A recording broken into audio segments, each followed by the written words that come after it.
everyone, welcome to another whollyogi flow. This morning I have been getting lots of requests for a running flow, a post-run flow, so that is what I'm going to take you through this morning. I got in some miles this morning, so I will bring you with me as I stretch it out. So we'll begin at the top of our mat in a forward fold. I love to come to a forward fold right when I finish running. That's where I start. The feet are apart, hip width distance. And I bend those knees so that the abdomen comes to the thighs. Head, neck, shoulders, I let go. I kind of keep it active this first breath or two in my forward fold.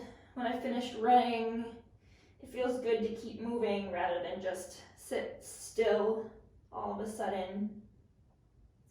So keep some activity here in the legs, pumping left and right. And eventually come to settle in a forward fold, knees bent, feet, toes spread wide, grounding down under the full bottom of the foot, the sole of the foot. So underneath the big toe, all the way to the mound of the pinky and back to the heel and everything in between. So here we're going to take a half lift, keep the weight in the toes, really feel the crown of the head pull away from the tailbone. You're gonna feel that back of the hips and the glutes and the backs of the thighs, the hamstrings, those are gonna come alive as we lift up.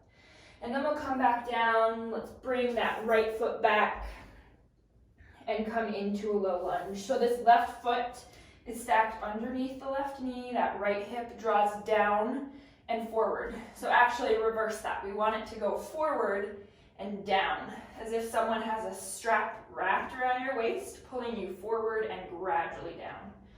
So hands can come to the opposite sides of the knee, they can come to the knee, wherever is comfortable. Remember, we just ran, our muscles are warm, so we might feel like we can go deeper, but that doesn't mean we want to push ourselves too much. We want to keep our breath going.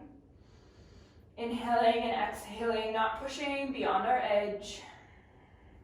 Holding for 3 to 5 breaths here. Bring those hands down and then walk those hands back, hips come back towards the heel. And we straighten into that left leg. Notice how my chest, my abdomen is staying in touch with this leg. That might mean that I can't bring my hips as far back, but as I pull back, I want to make sure that that contact doesn't go away. So feel a nice stretch in the back of the leg here. Notice how my toes are drawing towards my face. 3 to 5 breaths. And then bring it forward. We're going to bring that right hand stacked underneath that right shoulder, tuck the back toes, lift the knee. Notice how my hips are kind of settling with gravity. I'm letting gravity do the work here, finding where they're settled. And then I'm gonna either open up with my hand to the left knee or stacked over my shoulders. So this is a nice twist. Should stretch into the front of the hip. 3 to 5 breaths.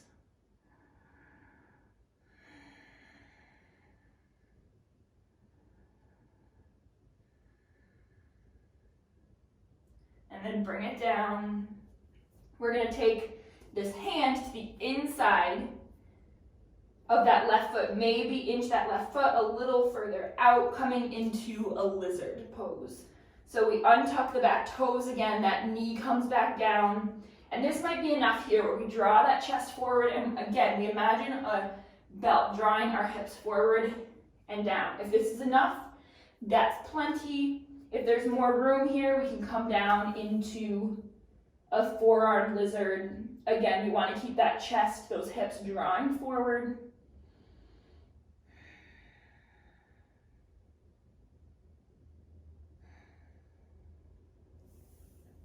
Three to 5 breaths. And then we lift those hands back up if they're down. We're going to bring it back again into that half split, but with that foot a little wider than our hand this time. Notice if that changes the sensation. Maybe it doesn't, maybe it does, but again, try to keep that abdomen in touch with the thigh. Keep that contact.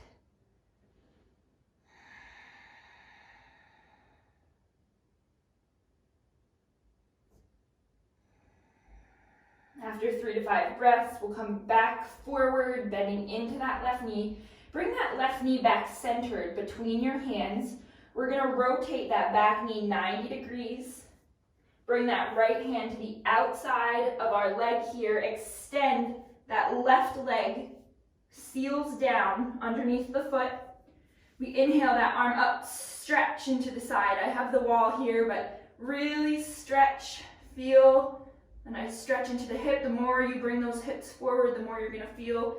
Maybe even get a little deeper if you want to wrap around with that hand and get another type of hip and shoulder opener here. Whatever variation you choose, 3 to 5 breaths. You can bring it back the way we came. Bring it forward. Frame that foot. Tuck the back toes. Lift that knee by pressing the heel away. Engage, doming away through the shoulders to bring the weight out of the foot. Tuck that foot under, bring it back to plank.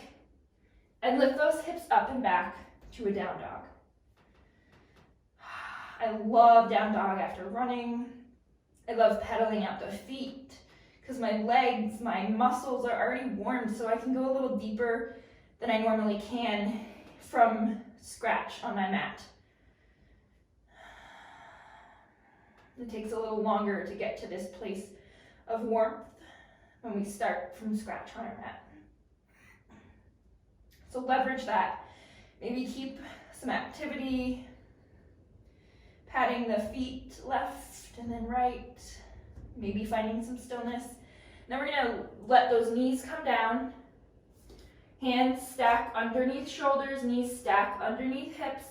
We inhale, our gaze lifts, our heart center pulls forward, shoulders draw back, and tailbone rises. We exhale. We dome through the shoulders. Chin tucks to the chest. Abdomen reaches for the spine.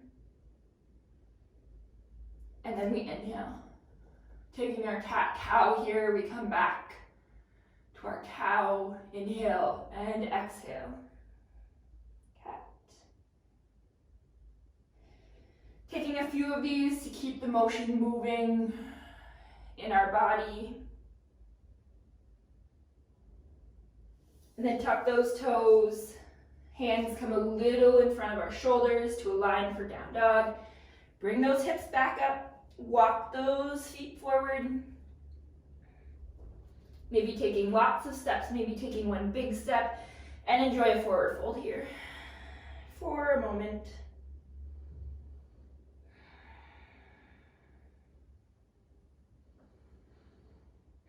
Between sides, we're going to take a yogi squat. So there are some options here if you have a block or a book or a bolster or something, a prop of some sort, a pillow. We're going to bring those feet wide on the mat, toes splayed off, heels stay on. And then we're going to bend into those legs. Notice how I'm guiding with my arms to keep my legs, my knees stacked over the feet. And my hands are going to come to the insides of my thighs, not right on my knees. And I'm going to press that heart center forward, tailbone drawing down towards the mat. Now, if this is too much and yours looks a little bit something more like this, take something underneath your hips to support you so that you can really work on opening up and you can start to feel into the hips here. So we're going to take a moment, 3 to 5 breaths.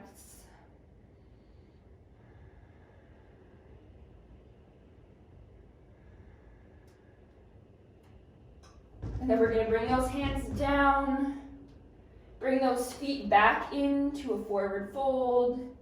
Enjoy a forward fold here again. Let the head, neck, shoulders release. Abdomen is in touch with the thighs. Imagine those hips jutting out and back, up towards the ceiling. And you're gonna feel a nice stretch in the lower back here. Then we're gonna take that half lift, engage, draw the crown of the head away from the tailbone, weight is in the toes, feel the glutes, the backs of the legs activate, and then release down. We're gonna step that right foot back this time into our low lunge, taking that sequence on the other side. So we're gonna start with our low lunge, knee down, right foot stacked underneath the right knee. Maybe we take our hands up, hips. Maybe we keep them framing the foot, whatever is comfortable here. And remember, you can move. You just ran, your body has been moving for quite some time. It's okay to keep some movement here as we slow down our bodies. Rather than shocking them into stillness, we're working to slow them down gradually by stretching, slowing down our movements, using our breath. But it doesn't mean we have to come straight to stillness to stretch. We can keep that active. So after 3 to 5 breaths here, we're gonna walk those hands back, take it to half split. Abdomen stays in touch with the thigh. Chin reaches towards the toes, toes reach towards the chin. Long length here. Maybe play with jutting those hips out further back towards the back of the mat, tucking them in. How does that change sensation here?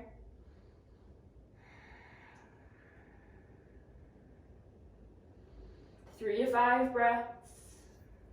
And then we're gonna walk it forward, come to that low lunge with a twist. We're gonna tuck the back toes. If that's too much, you can stay down on that knee, but tuck those back toes, place that left hand beneath the left shoulder, take that right hand, either bring it to that right knee and twist, or lift that arm up into our twist. If that hand stays on that knee, we wanna make sure that we're pressing forward and not out on the knee to help us twist. So again, 3 to 5 breaths here. Maybe keep it active. And then when we bring it down, we bring that right hand to the inside of the right foot. Right foot walks itself out, coming into our lizard. So from lizard, we can either keep that chest up, gaze forward, heart center drawing towards the front of the room, or we can come down to our forearms, starting with the outside, following with the inside, maybe just bringing one. Listen to your body, whatever it needs. Try to keep that heart center reaching forward.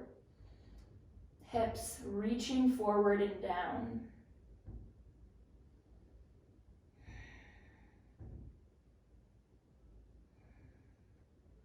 And then we bring those hands back underneath if they aren't there already. We're taking our half split in a different variation here now, so the foot stays wide. We draw those hips back. Maybe walk those hands back to support. But feel how different or similar this sensation is in the back of the leg, the hips.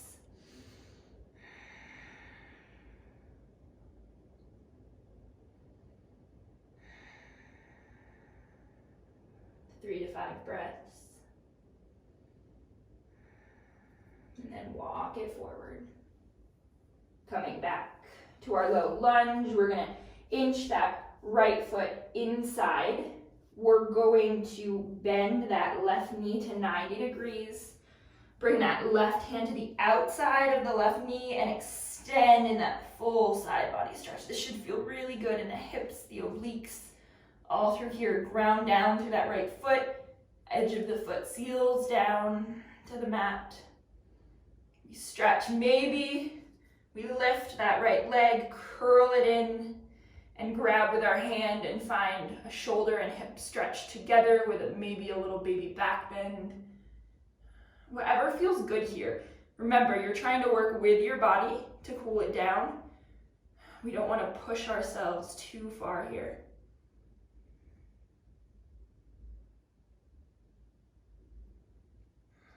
wherever you are after 3 to 5 breaths.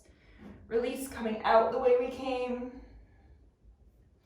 Walk it back around, reframe that right foot. Tuck the back toes, frame that right knee, dome through the shoulders. Notice how the weight almost comes out of my foot without even having to lift it, and I can just tuck that foot under, bring it back to plank, and up and back to our down dog.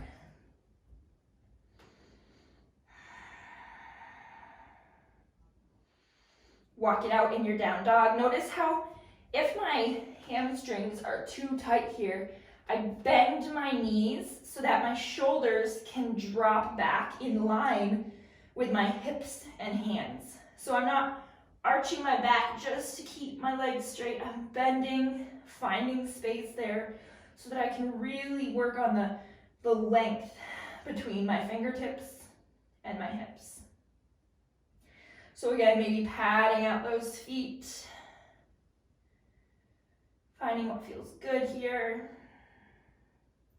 And then we're gonna take it down, knees mat width distance, bring it back to a wide-legged child's pose. So this will work into the hips, the lower back. Extend those hands forward and bring the forehead down to the mat.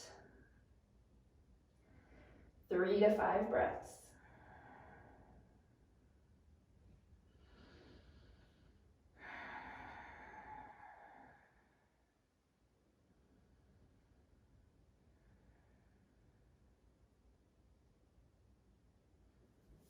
Good, we'll walk those hands up. Shoulders stack over hips. And that is my post-run flow for you guys. So that is something that I work through a little bit of a different sequence each time, but those are my go-to stretches after I run. It really helps me work out my hips, my hamstrings, my lower back, the things that I notice the most when I run, and if I don't stretch them, those are the places that tense up the most from not cooling my body down properly. So I hope this is helpful. Keep it in your favorites list. Keep it there whenever you need a stretch after a run. Press replay as many times as you need. Maybe change it up, get creative, do little things different as you go. But let me know what you think. Make sure you like, subscribe, and share, and I look forward to sharing the next whollyogi video with you very soon.